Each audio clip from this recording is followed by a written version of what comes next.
मोदी जी के आसपास के जो 10 सबसे भरोसेमंद अधिकारी हैं ना, प्रधानमंत्री को जांच कराना चाहिए। ये ट्रैप तो नहीं हो गए? जितने डिसीजन दिला रहे हैं, क्या करा रहे हैं, सब समझ में नहीं आ रहा है। प्रधानमंत्री कह रहे हैं कि सोना मत खरीदिए, और अपने जाके अमेरिका से $100 बिलियन का डील करके आए कि आपसे हम खरीदेंगे। अमेरिका हम लोग को ब्लैकमेल कर रहा है। ये सोच के सोना खरीद रहे हैं कि रेट बढ़ेगा तो हमारे काम आएगा, आपके किसी काम आने वाला नहीं है।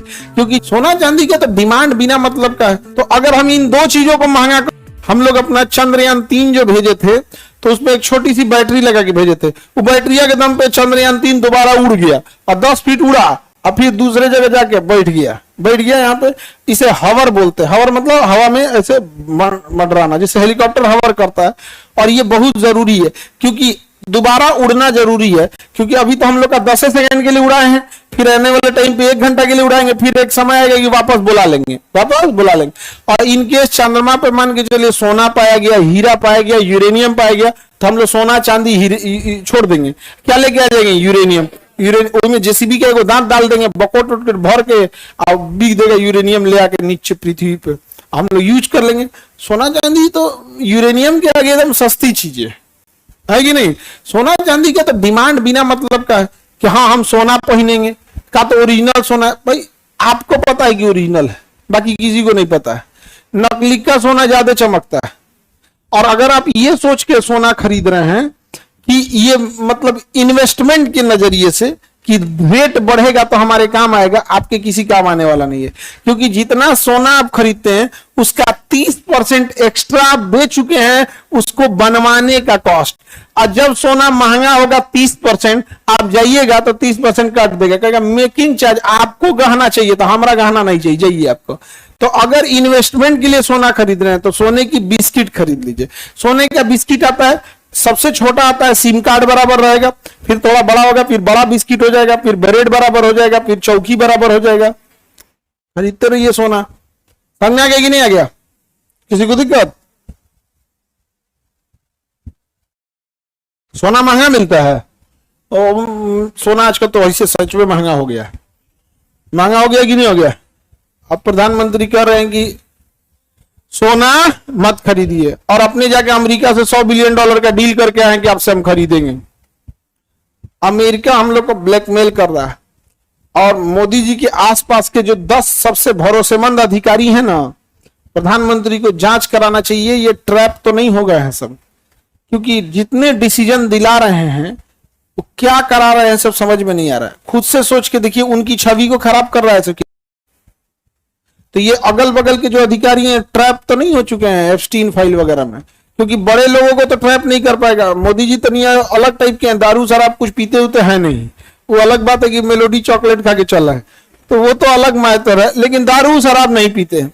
तो उनके अगल बगल के जो अधिकारी हैं, हमको कहीं ना कहीं संदेह होता है कि ये ट्रैप तो नहीं हो चुके हैं, या फिर इनको कोई बड़ा रिश्वत तो नहीं मिल चुका है। ऐसा डिसीजन लेते हैं लोग जिसका कोई हद नहीं। जैसे इकोनॉमिक्स का एक सिंपल सा रूल है कि जो आपका कोर सेक्टर इंडस्ट्रीज है, कोर सेक्टर माने 8 गो ऐसा उद्योग जो बाकी उद्योग को जन्म देता है। जैसे सीमेंट, छड़, ये ऐसा चीज है, आज सीमेंट और छड़ सस्ता करिएगा ना तो बिल्डिंगें जल्दी बनेंगी और ज्यादा बनेंगी। अगर ज्यादा बिल्डिंग बनेगी, ज्यादा मजदूर को नौकरी, ज्यादा लेबर को नौकरी, ज्यादा जेसीबी वाला काम करेगा, ज्यादा प्लम्बर काम करेगा, ज्यादा पेंटर आएगा, ज्यादा बढ़ई आएगा, ज्यादा बिजली मिस्त्री आके काम करेगा, ज्यादा टाइल्स वाला आएगा, ज्यादा से ज्यादा सिलेंडर बिकेगा, ज्यादा से ज्यादा लोग रहने जाएंगे, गार्डनिंग की चीजें बिकने लगेंगी, अंदर चेयर कुर्सी सब ज्यादा बिकने लगेगा। तो केवल 2 चीज सस्ता की है, सीमेंट और छड़। केवल 2 सस्ता की है, लाखों लोगों को नौकरी मिल गया कि नहीं मिल गया? लेकिन अगर इन्हीं दोनों को महंगा कर देंगे तो बिल्डिंगें कम बनेंगी, और बनेंगी तो महंगी, लोग कम खरीदेंगे, रोजगार नहीं मिलेगा। दिल्ली में अगर 10,000 फ्लैट है तो 1000 लोगों को, कम से कम 4000 लोगों को नौकरी मिला है। एक फ्लैट है तो उसमें कोई झाड़ू मारने वाला आ रहा है, साफ सफाई करने वाला आ रहा है, एक अंदर अलग आता है, बाहर का बिल्डिंग वाला अलग आता है, प्लम्बिंग अलग आता है। तो अगर हम इन 2 चीजों को महंगा कर दिए तो कितनी महंगाई बढ़ जाएगी। तो चाइना ने इसको कैसे सस्ता किया? उसने कहा हम सस्ता कैसे करेंगे? प्रधानमंत्री के हाथ में कोई जादू का छड़ी है, ले घुमा दिया, वो सस्ता। कैसे सस्ता हो जाएगा? कैसे सस्ता होगा?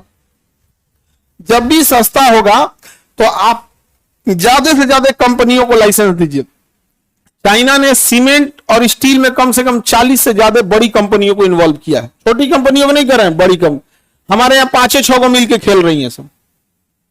जब 5-6 को मिलकर खेलेगी तो रातों रात रिचार्ज का दाम बढ़ाएगा, तो रातों रात सीमेंट का दाम बढ़ाएगा, रातों रात स्टील का दाम बढ़ाएगा। बैठ के चुपचाप देखिए, टुकुर टुकुर महंगाई कंट्रोल नहीं हो रहा है।